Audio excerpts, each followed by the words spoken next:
I'm going to talk about Toronto for a minute, but look, it could be any city in Canada. I mean, people tell me, I get a lot of comments in the comments section. People tell me that Montreal traffic construction and general difficulty in getting around the city is actually worse than Toronto, but I don't live there, so I can't be absolutely certain. The sources seem good. So Montreal, bad. We got the Calgary disaster of everybody starting to get pretty ripe because nobody can shower adequately and there's no water. Like, I don't get that stuff. I just don't get it. I don't get how it takes 6-7 weeks to repair some pipes. You'd think there was a faster way. Everybody accuses me of not understanding. Hey, you're a mortgage broker. You don't understand how hard it is. It's a pipe, okay? Like, it can't be that hard. You were able to get the replacements from as far away as San Diego. So what's the problem of getting them in the ground? Okay, like, seriously, I don't get it. Now, Vancouver, listen, they come on the north shore of North Vancouver. They're somehow they went from $700 million to a $3 billion water treatment plant in a couple of years. Like, I can't even imagine how that's possible. Like, $3 billion plus for a water treatment plant? Whoa! Like, seriously, I mean, this stuff is nuts. But look, let me focus on Toronto because I live here and I talk to people here every day. What in the world do people in Toronto feel about the state of Toronto right now?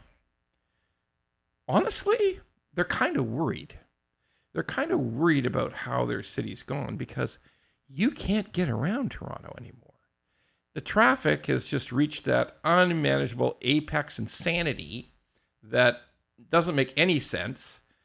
To get from one side of the city to the other side of the city is taking over an hour.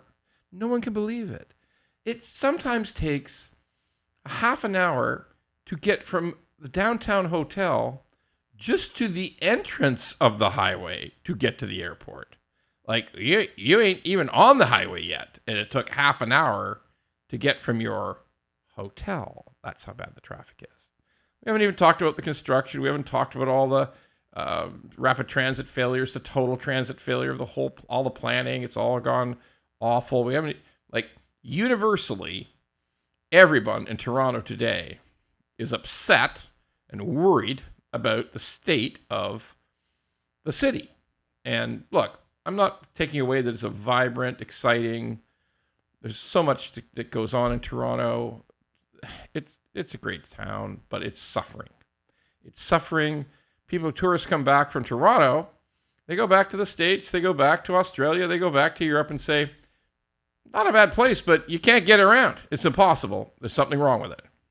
So a friend of mine who's a City of Toronto boy, lived there his whole life, he had possibly the best line I've ever heard because he's moving. He's sold.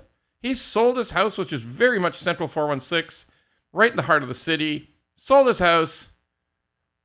Gonna keep a townhouse in the suburbs, easy access to the airport, do a bunch of traveling, and maybe work part-time.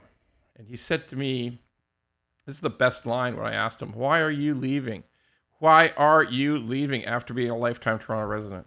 And he said, I want to get out before I am forced to fund the recovery effort because it ain't looking good.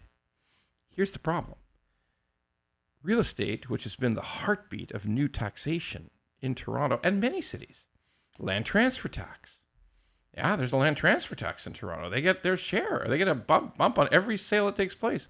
Oh, and development fees, vast, insane, super high, increasing 20% a year over many years. 1 year, 49% development fees that suck the life out of new builds for young people to try to get a start.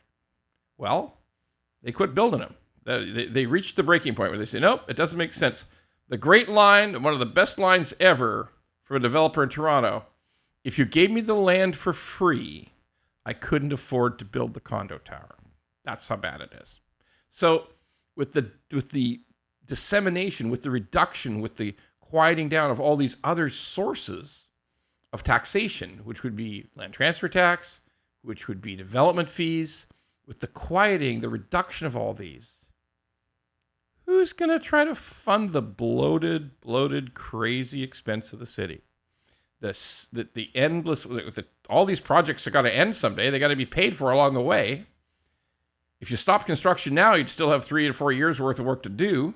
If you stop the new stuff, and the tax revenue is going to fall. So who's going to pay it? You're going to pay it.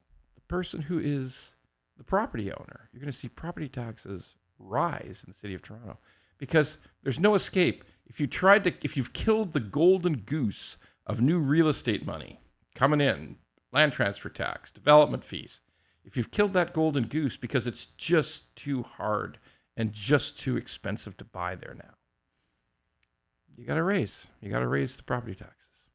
Then people will howl. So what's the lesson? The lesson is you can't spend your way to prosperity in a city. You can't. You have to do it more intelligently. You have to do it more reasonably. You can't just say, you know what?